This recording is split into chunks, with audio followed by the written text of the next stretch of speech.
Hello everyone, Big Red Intense here again with his long delayed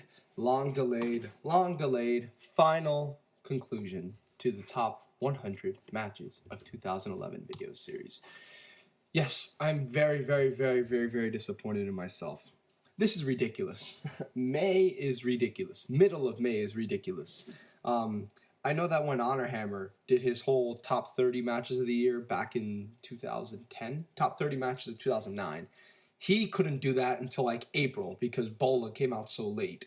And I thought that was late, and I didn't blame him. Fuck, at WrestleMania weekend, I remember Miguel from It's Miguel Yo on Twitter, and freaking Yaya on YouTube. He told me during, like, we were at a sports bar. A lot of us, after the Ring of Honor show. There were like 12 of us. We were at the sports bar, and he just goes to me, hey, top 100 matches. And I'm like, yeah. And he's like, dude, this is ridiculous. He's like, dude, what's going on? This is kind of crazy. I'm like, yeah, I know. I'm late. But don't worry, I'll get it up soon. And then middle of April, I finished every match I needed to see. And I was like, okay. I think, when did I upload the first part? I uploaded the first part like April 20th. I'm like, okay, middle of April's bad, but hey, what are you going to do? At least I'm done. And then it's middle of May, and now I'm uploading the top 10. It's really no one's fault but mine. I've been really busy this summer, but I could have pushed things around. I could have squeezed in. All I needed to do was rewatch John Cena CM Punk. That's it. All I needed to do was do that. I'm not going to lie to you guys. I wasn't going to rewatch the whole top 10 like I planned on doing because I just didn't have the time, and I just wanted to get this out there. But all I had to do was rewatch Cena Punk, and it took me weeks to do that. And yeah, I regret it. And again, it's no one's fault but mine. I don't even have a matches of 2012 list up yet. I could tell you my match in the year is Davey Richards, Michael Elgin. I could tell you that number 2 is it's either Kevin Steen versus El Generico from WrestleMania weekend or Bryan Danielson from CM Punk from Over the Limit. Undertaker versus Triple H, I think, makes the top 5. I didn't like that match that much live as much as most people did. What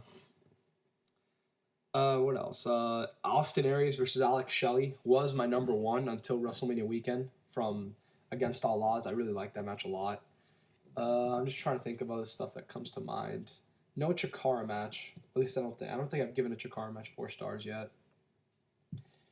The Dragon Gate 6-man. The Dragon Gate 6-man on WrestleMania weekend. That was another great match. I would probably put that up there. I haven't seen any PWG this year. What's it? Adam Cole and Eddie Edwards versus Davey Richards and Kyle O'Reilly from 10th anniversary show. That match. Kevin Steen versus Davey Richards is probably up there as well. So that's probably right around where my top 10 would be. I haven't seen any Puro this year. This continues my trend of being super backed up on Puro, getting caught up on it, and then not watching any again for another 6 months. Hey, I'm sorry for being so late. Again, I could have done a better job. It's my fault. I promise for next year, I will be more on top of things. I'm going to college now, which I actually think I'll have slightly more free time because during high school, I'm just so busy, and then I have a lot of responsibilities at home that I have to take care of for my family a lot.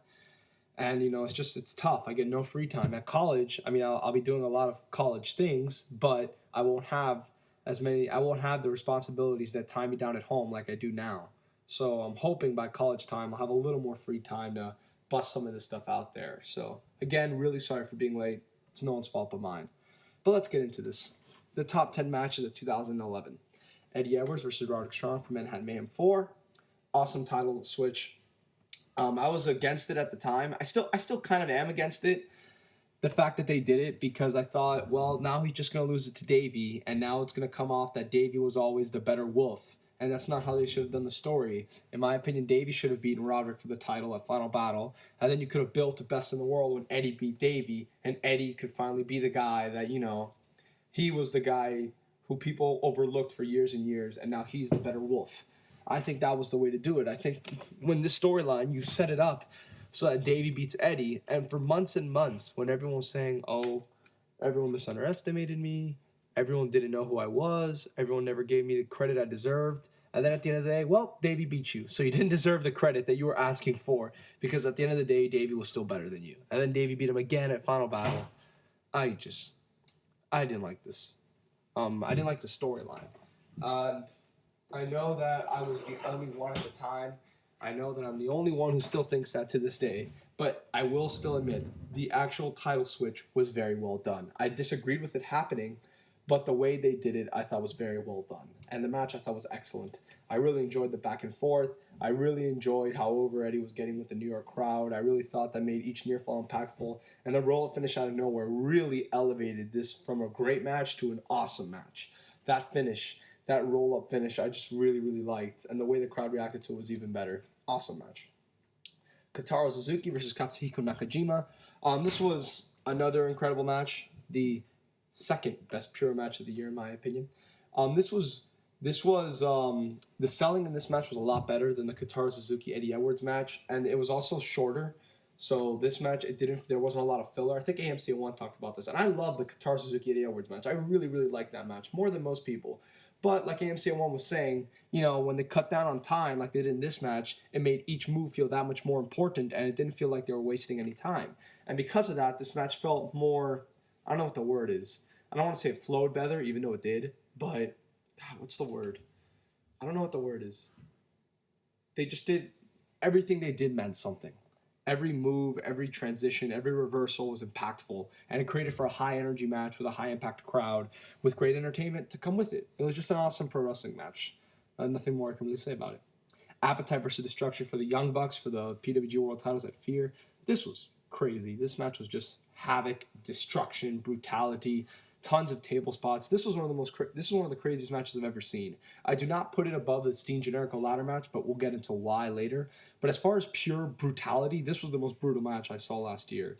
This was just nonstop brawling everywhere, and this storyline had been building for the whole year, ever since DDT4, when Steen and Tozawa lost to the Bucks.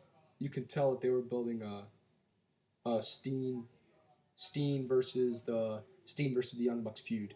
And this was the culmination of that, and it ended off really well. The guerrilla warfare was necessary, and this is again one of those matches where, in my opinion, the feud adds to the match. If you knew the feud, you could understand and appreciate the brutality of it more. And because of that, that's why I felt the feud added a lot to this match. This match felt like a big deal. I don't want to say it felt like a WrestleMania main event. Either this or the Steen Generico match felt like, I really don't like that term when people say that, oh, this match felt like a WrestleMania main event, because you're not in the WWE. Each match should not be compared to the WWE standard of a big show, because you can't tell me that the main event of Final Battle is as big as the main event of WrestleMania. They're two completely different things. So I just call it biggest match of the year. I think that's better. This match felt like the biggest match of the year for PWG. And it came off really well because of that. So yeah, 4.5 stars for that. Awesome match. Tremendous, tremendous brutality. Hiroshi Tanahashi, Hiroki Goto. I am not a big fan of Tanahashi's matches. In fact, if I probably check this document right now with Tanahashi's name, in fact, I'm going to do that right now. If I click a find and replace for Tanahashi, I guarantee you he only comes up, oh shit, once, twice. Yeah, he only comes up twice. And the other time wasn't even, he comes up in this match against Kojima at Wrestle Kingdom, and then he comes up at this match. I'm just not a big fan of a lot of his matches. I don't really know why. Actually, I probably do know why. It's just that he doesn't sell as well as some of the other guys in New Japan. And a lot of his matches, I'm not really into his comebacks. Maybe that's part of it. Maybe it's not. I don't know. It's just whenever he makes a comeback, I'm really just not feeling it. And like I said, all the matches that people raved were incredible. Like I heard people say, oh my God, Tanahashi Nakamura, 4.5 stars. Tanahashi Naito, 4 3/4. All these amazing, Tanahashi Nagata, that was another one. Really, this is the only one that I thought was really incredible. And it was. And I contribute a lot of that to Goto. I think they had this big strongman style match. Goto's high impact moves worked really well with Tanahashi's high-flying offense. It made a good counter for each other, and it gave good reason for incentive for Tanahashi to try to take Goto down. He's a big, strong man using his power moves. Got to fly to take him down. Jay Briscoe and Morishima had that similar psychology in their match at, A Fight at the Roxbury. That's another great match, by the way. And Tanahashi he really, really, really felt like something special in this match. A lot of the reversals were excellent by Tanahashi, and Goto Tanahashi also did some good damage to Goto's back, because that is, for those who don't know, I forget where I read this from. I don't know if it was from Vader or someone. Someone said this in an interview where in most of my matches, you will see guys work on my back and not my arm or leg like most wrestling, because since I'm a big guy and I use power moves, attacking my back is a way to take me down. Vader said that, I think. I'm not sure.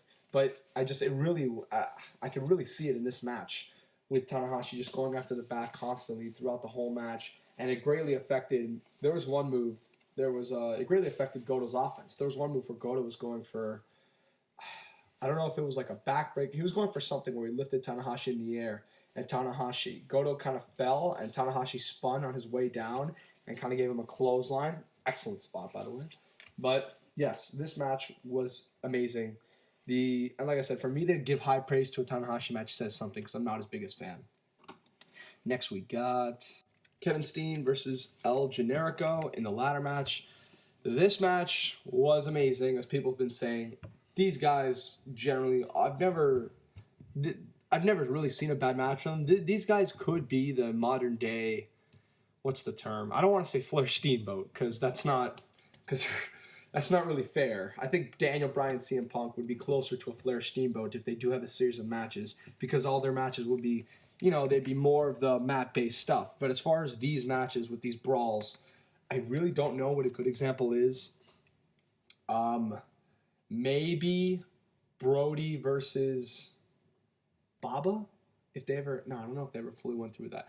I don't know what the term is, but this is the modern day wrestling classic rivalry. Every single one of these guys' matches is excellent. Their Death Before Dishonor 8 match, excellent. Their Hate Chapter 2 match, I would say it was great, maybe very good. That's probably their worst match, but that was to further a storyline. Their Final Battle match, amazing. I was there live for that. This match, amazing. The match at WrestleMania weekend, I was there live for that as well. Also amazing. These guys just really, every single one of their matches is not just great, it's excellent. Oh, their Bola match, I didn't really like as much as most people did. I thought it was very good, but I didn't think it was great or close to great or anything. I didn't even think it was the best match on that show. But, a lot of people seem to really like that match. All these guys just can't have a poor performance. All their matches deliver in a big, big way. And this was another example of that. I really felt for both guys' health in this match. They did some really, really, really dangerous stuff in this match. But the match came off excellent because of it. I must admit, the brutality, again, amazing. And again, just knowing the Kevin Steen versus El Generico rivalry and knowing what that name carries makes you care more and more about each spot in this match, because you know how much these guys have invested into their rivalry. And each move matters because of that. So I'm sorry, that argument that the feud has no impact on the actual in-ring match, to me, is just ridiculous. Because this is another PWG match where you're wrong if you think that. I'm sorry. So this match I was really, really into. All the hardcore high spots. There's a sunset flip spot at the end that I just yelled at the top of my lungs for. This match, literally, I'm finding words to describe it. Because of the feud, it was just another brutal, brutal match. It wasn't as brutal as the Appetite versus Destruction Young Bucks match, but I still thought it was a better match, if that makes any sense. Because there was other stuff aside from the brutality that made sense in the match. And there was just more, I seem to care more about this match than I did about the other one. And I cared about both a lot. Just the Kevin Steen versus El Generico rivalry carries a bigger name than Kevin Steen versus the Young Bucks. So that's why I was probably more into this match. But again, both matches are awesome. You can't go wrong with either one. Undertaker versus Triple H at WrestleMania. This match, I think, is the only match on this list the only match in the top 5 that I've not seen a second time. Because Eddie Edwards, Davey Richards, I saw a second time a few months ago. Eddie Edwards, Roderick Strong, I saw a second time because I saw it live, then I saw it on DVD. Cena Punk, I saw a second time. Martinez and Orsini, I saw it twice in a row. This match is the only match I've yet to see a second time in the top 5. But from what I remember, which was over a year ago, which is kind of sad that I'm commenting on a match that was over a year ago. I do remember really, really, really loving the match. I do remember thinking the match was amazing. I do remember my live experience being, oh my gosh, this is incredible. Part of that was because of WrestleMania. I would talk more about it, but again, I saw this match once on March 31st, and I haven't seen it again since.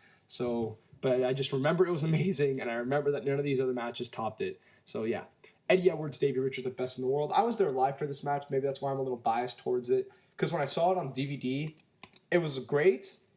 I would say it was awesome actually, but it wasn't as good as when it wasn't the same as when I saw it live, because when I saw it live, I was just wow. On DVD, I was just like, that this is also wow, but it's not that much wow, if that makes any sense. Because live, I think I gave it like 4.5, 4.75. This one, I almost gave it a low 4.5, maybe even 4.25. But then the post-match segment really just made me propel it straight up this list. Because the post-match, in my opinion, did affect the match, because I think that when you watch two guys beat each other up for 35 minutes and then you see a post-match and a guy comment on how important that match was for you, retroactively, I really do think it alters your enjoyment of the match, because then you realize this is what it was all for. Like when I watched the match a second time, watching the match, I cared more about the match because I knew about the post-match that I'd already seen. And I know it seems weird, and I know a lot of people won't share that opinion, and I understand that. But just know that for me, it made a big deal when rewatching the match a second time. And again, just tremendous back and forth action. A lot of people hated the table spot. I liked it. I liked it a lot. And again, Davey really busted his ass in this match. And the title win came off really well, in my opinion. That's why I went to this show. I just really wanted to see Davey win the title. That's why I was really into the match. So, yeah, awesome stuff. Martinez or Orsini in a ladder match. You guys need to see this match. This match, it's like, I think I told LV that it was like Bryan Danielson and Johnny Gargano from AIW Absolution, which I will still praise that match to this day. Whereas that match, like in this match, I can almost visually remember spot by spot what happens. This is another one of those matches. I did think it was a better ladder match than Steen versus Generico. It was longer, so it's not really fair. And this match they built it up like a big deal. Like this is the end of a feud type thing. And that's why I was really, really into the match. So yeah, it's just like amazing stuff. Spot by spot, all the ladder spots were very well done. And the fact that it was women, maybe that's why I'm partial towards it over Steen Generico, because it was two women doing it as opposed to two men. So I guess I was more impressed. I don't know. But I seemed to be more into it because it was women doing spots off a ladder, and I cared about their health and safety a lot more than I did for Steen and Generico's, because holy shit, they're doing dangerous stuff. So each spot meant more because of it, because the perceived danger of each spot was higher in this match than the Steen Generico match, which is probably why I favor this match more. But again, awesome. Another awesome match. You can't go wrong with either one. Eddie Edwards versus Roderick Strong. Death Before Dishonor 9. I know I'm biased towards this match because I don't think anyone likes this match as much as I do. Live, I thought this match was 5 stars. I really did. I thought this match was 5 stars. On a reviewing, I think it's the second best match of 2011, but I don't think it's 5 stars. I just love this match. I can't really talk about it. I mean, I can't just really... I can talk about it, but I think I can't really explain it, and people would understand what I'm trying to say.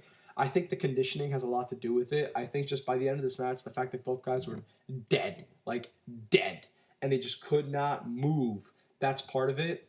The fact that they went such a long time, like 35, 40 minutes, and just delivered a classic, in my opinion. Just great wrestling. That's what this was. Tremendous wrestling. And again, both guys were so tired, so exhausted by the end of this match that I could feel it. And I was like, yeah, I know why these guys are tired. And that's why it's hard for them to move. And it's hard for them to do anything. And that's why every time that they slowed down and do a spot, it meant that much more. Because I really perceived how exhausted they were. And the drama for the match to me was excellent. I was so into this live. And I was so into this on DVD as well. Obviously not as much, but I really, really, really love this match. I love this match. I know no one in the world can share my same feeling on this match, but damn, as far as drama, aside from number one, I don't think, and maybe even more than number one, I don't think any match can top that on 2011, the amount of drama and intensity that I was into this match. Maybe Davey and Elgin from this year, that probably tops it, but even Steen and Generico from this year didn't top this. Cena versus CM Punk for the WWE title. Everyone's number one. I just rewatched the match, which was the first time I had rewatched it since last year when it aired live. It's just incredible. The back and forth, the transitions in this match are amazing. The GTS to STF to Anaconda Vice to FU spot is one of the best spots in professional wrestling from the past 10 years. That spot is incredible. And just everything in this match, the botches I didn't care about, but everything seemed impactful. Punk kicking out of 2 FUs, the leg drop, the power bomb, even the Laurinaitis interference. The crowd helped this match a lot. The crowd was amazing. And again, these guys felt like, from the start of the match, it felt like they were putting on a professional wrestling match. It felt like they were going back and forth to trade professional wrestling. That's what it felt like, wrestling. And it was the perfect example of pro wrestling, and that's why it's my number one. Big Guy 310. I'm out, guys. Goodbye.